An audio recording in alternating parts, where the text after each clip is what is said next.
السلام علیکم ورحمۃ اللہ وبرکاتہ۔ بسم اللہ الرحمن الرحیم۔ ایاک نعبد و ایاک نستعین۔ جزا اللہ عنا سیدنا محمد صلی اللہ علیہ وسلم ما هو اہلہ۔ میرے پیارے پاکستانیوں، میں راؤ مسرور ہوں۔ آپ میرا پاکستان مزدور چینل یوٹیوب اور فیس بک چینل دیکھ رہے ہیں۔ تو میں نے یہ چینل خاص طور پر مزدوروں کے فنڈامنٹل رائٹس کی آواز اٹھانے کے لیے بنایا ہے۔ اس کے ساتھ ساتھ پاکستان کی جو گھومتی ہوئی سیاست ہے، اس پر بھی میری کڑی نظر ہے، تو دونوں کا کمپیریزن میں پیش کرتا رہوں گا۔ آج میرا جو پولیٹیکل جو تجزیہ جو ہے جو میں پیش کرنے جا رہا ہوں، وہ عمرانی سیاست ورسز دجالی سیاست۔ عمرانی سیاست کیا ہے؟ عمرانی سیاست بہت سمپل سیاست ہے کہ گراس روٹ لیول کا جو غریب آدمی ہے وہ اوپر کیسے آ سکے۔ اس کو بھی زندگی میں اتنے ہی مواقع ملنے چاہیے جتنے امیر آدمی کے بچے کو مواقع ملتے ہیں۔ پاکستان کو 75 سال ہو گئے بنے کو، لیکن یہاں پہ 3 طبقات میں انسانیت تقسیم ہے: لوور مڈل کلاس اور ایلیٹ کلاس۔ ایلیٹ کلاس جو ہے 6 سے 8% ہے، لیکن اس ایلیٹ کلاس میں زیادہ تر سرمایہ دارانہ اور جاگیردارانہ نظام کے تحت گزارنے والے لوگ شامل ہیں۔ اس سرمایہ دارانہ لوگ اور جاگیردار لوگوں نے اس ملک پر قبضہ کیا ہوا ہے۔ جب سے ہماری ابتدائی لیڈرشپ اس دنیا سے چلی گئی، قائد اعظم کے بعد لیاقت علی خان اس دنیا سے چلے گئے، تو پاکستان میں اسٹیبلشمنٹ نے اپنے پنجے گاڑ لیے۔ اسٹیبلشمنٹ نے ہمیشہ اپنی ایک بی ٹیم تیار کی اور اس کو سیاست میں ساتھ ساتھ چلاتے رہے۔ کبھی مارشل لا کی شکل میں یہ قوم بھگتی رہی، کبھی سول مارشل لا کی شکل میں یہ قوم ان لوگوں کو بھگتی رہی۔ لیکن جو بھی لوگ سیاست میں آئے، ان کا ایک ہی موٹو تھا کہ پیسے کماؤ، مال بناؤ، بزنس بناؤ اور سیاست کرو، اور سیاست کے نام پر لوگوں کو ورگلاؤ اور خوب اپنا بزنس کرو اور پیسہ بناؤ اور عیاشی کی زندگی گزارو۔ جبکہ سیاست کا جو عملی جو نظریہ عمران خان نے پیش کیا، وہ اس سب سے ٹکرانے والا نظریہ تھا۔ عمران خان کا جو نظریہ تھا: ایاک نعبد و ایاک نستعین، یا اللہ ہم تیری ہی عبادت کرتے ہیں اور تجھ ہی سے مدد مانگتے ہیں۔ تو یہ نظریہ ایک غریب آدمی کا نظریہ تھا عمران خان کا۔ عمران خان کو شروع میں بہت سی مشکلات درپیش آئی تھی، لیکن عمران خان ایک قسمت کا سکندر بھی ہے اور نہ تھکنے والا کھلاڑی ہے۔ اس کو جو بھی چیلنج درپیش آتے ہیں، اس کا یقین اور زیادہ مضبوط ہوتا تھا۔ لوگوں نے ان کو سیاست میں آنے سے منع کیا، لیکن جب وہ سیاست میں آیا تو اس مستقل مزاجی اس نے سیاست کی کہ 22-23 سال کے اندر اللہ رب العزت نے ان کو ایسے سیاست میں مقام عطا فرمایا کہ انہوں نے 2 پارٹی سسٹم کو توڑ کے رکھ دیا۔ عمران خان نے یہ خواب دکھلایا عام لوگوں کو کہ آپ لوگ بھی لیڈر بن سکتے ہیں، آپ کی اولاد بھی اتنی ہی قابل ہے جتنی امیر کی اولاد قابل ہے، آپ لوگ بھی اتنی ترقی کر سکتے ہو جتنا امیر ترقی کر سکے۔ عمران خان نے یہ حسین خواب اس قوم کے دلوں میں جگایا، اور 18 سے 20 کروڑ لوگ جو عمران خان کے فالور ہیں، انڈائریکٹ اور ڈائریکٹ، وہ اس نظریے پر پہنچ چکے ہیں کہ پاکستان کی جو سیاست ہے وہ جینون سیاست ہونی چاہیے۔ جبکہ دوسری طرف دجالی نظریہ ہے۔ دجالی نظریہ یہ امریکہ کا اور برطانیہ کا نظریہ ہے، جس کو ہماری اسٹیبلشمنٹ اور اس سے ایسوسیٹڈ جتنی بھی جماعتیں ہیں وہ اس دجالی نظریے پر قائم ہیں، دھونس اور دھاندلی کی سیاست کر رہے ہیں، اور زبردستی سے ان لوگوں کو ہمارے اوپر مسلط کر دیا جاتا ہے جن کا کوئی رائٹ نہیں ہے، جن کے کوئی پاکستان میں جن کی پراپرٹی نہیں ہے، جن کا کوئی پاکستان سے لینا دینا نہیں ہے، جن کی پراپرٹی بھی باہر ہیں، جن کے بزنس بھی باہر ہیں، جن کے بچے بھی باہر ہیں، جن کا علاج معالجہ بھی باہر ہے، سب ملک سے باہر ہیں، لیکن سیاست پاکستان میں کرتے ہیں۔ وہ اس لیے کرتے ہیں، ان لوگوں کے پاس پیسہ ہے، سرمایہ دار لوگ ان کو سپورٹ کرتے ہیں، جاگیردار ہیں، بڑی بڑی جاگیریں رکھنے والے، خاص طور پر جنوبی پنجاب اور سندھ ایریا میں بڑی بڑی جاگیروں ایک ضلع کے مالک بنے ہوئے ہیں، جہاں گورنمنٹ کی کوئی اپنی بیسک ریٹ نہیں ہوتی۔ یہ ایسے لوگ ہیں۔ تو عمران خان نے 2 پارٹی سسٹم کو جب توڑا تو آہستہ آہستہ عمران خان کی سیاست پروان چڑھتی گئی۔ 2013 کا الیکشن آیا۔ 2013 کے الیکشن میں عمران خان کی کافی حد تک سیٹیں کم کر دی گئیں، لیکن اس وقت پارٹی نئے طریقے سے گرو کر رہی تھی۔ کسی کو فارم 45 کے بارے میں علم ہی نہیں تھا کہ فارم 45 کیا چیز ہوتی ہے۔ لیکن جب 2018 کا الیکشن آیا تو عمران خان کی پارٹی کو ایک واضح اکثریت مل رہی تھی، لیکن غیر ملکی طاقتوں نے اور ہماری اسٹیبلشمنٹ نے عمران خان کو قومی اسمبلی میں 20 سے 22 سیٹیں کم کی، اور پنجاب اسمبلی میں تقریباً 40 سیٹیں کم کر کے اس کو ہروا دیا گیا۔ اس وقت عمران خان نے یہ یعنی کہ دھرنا دیا کہ میرے ساتھ زیادتی ہوئی ہے اور حلقوں کو کھولا جائے، کیسے ووٹنگ ہوئی ہے۔ تو میگنیٹک انک کس نے استعمال کی یا نہیں کی، کیسی جعلی ووٹ ڈالے گئے ہیں. تو عمران خان کا وہ دھرنا شروع ہوا. تو میاں نواز شریف صاحب میں اگر اتنی عقلی شعور ہوتا یا اس کو کوئی اچھے مشورہ دینے والے ہوتے تو یہ اسی وقت 4 حلقوں کو کھول دیتا اور دودھ کا دودھ پانی کا پانی ہو جاتا. لیکن ان لوگوں نے عمران خان کو موقع دیا.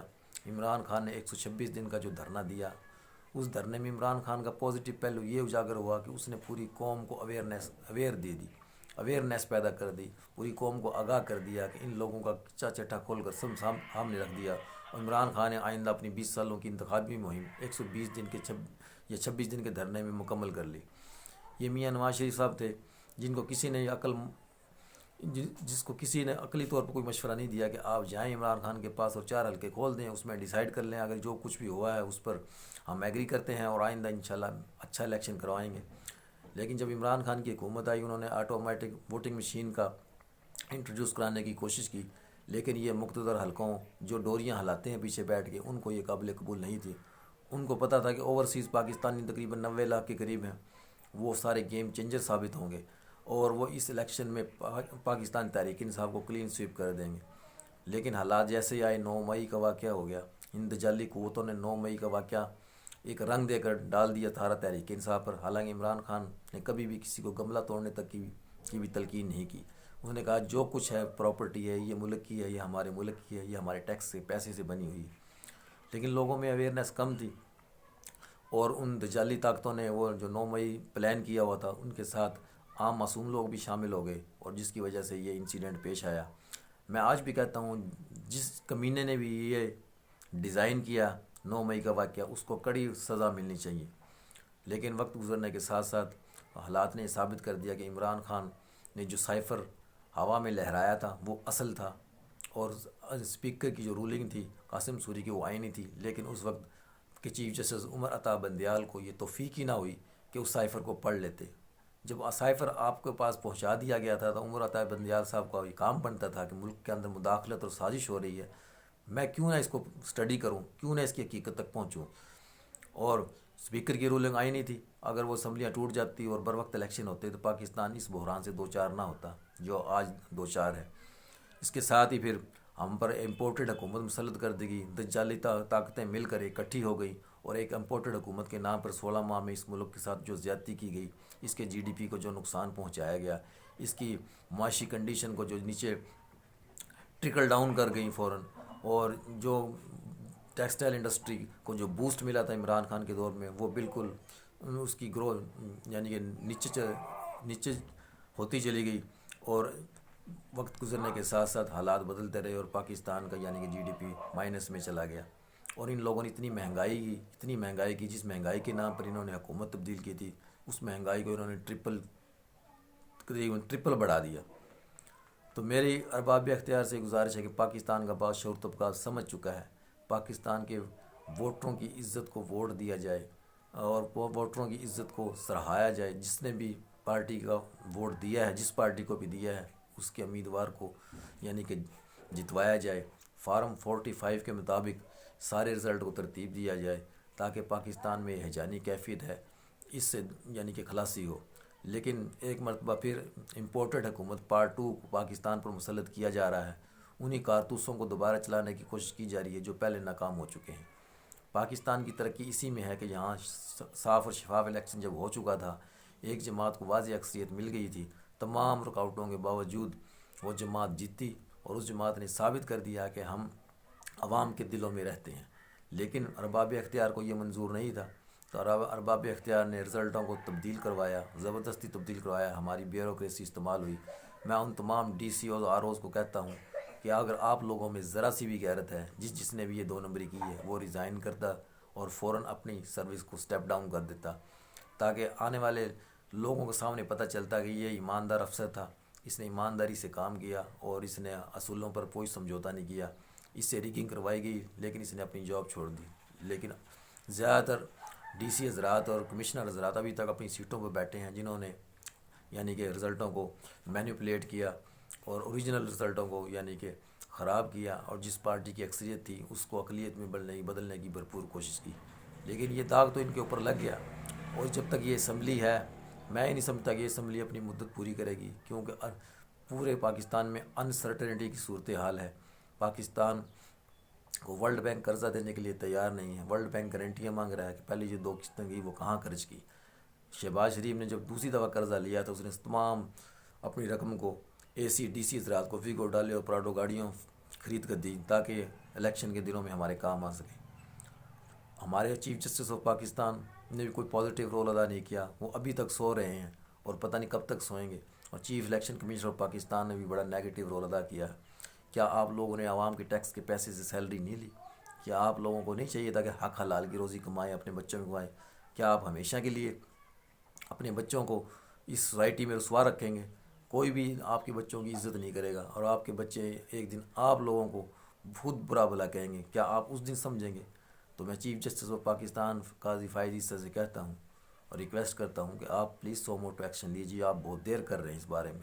اگر زیادہ دیر کر دی تو حالات خراب بھی ہو سکتے ہیں. عوام جس کو ووٹ دیا ہے اس کے مینڈیٹ کو تسلیم کیا جائے اور ان دجالی قوتوں کو شکست دی جائے تاکہ پاکستان اسلامی ملکوں میں آگے نکل سکے، پوری اسلامی ورلڈ کو لیڈ کر سکے.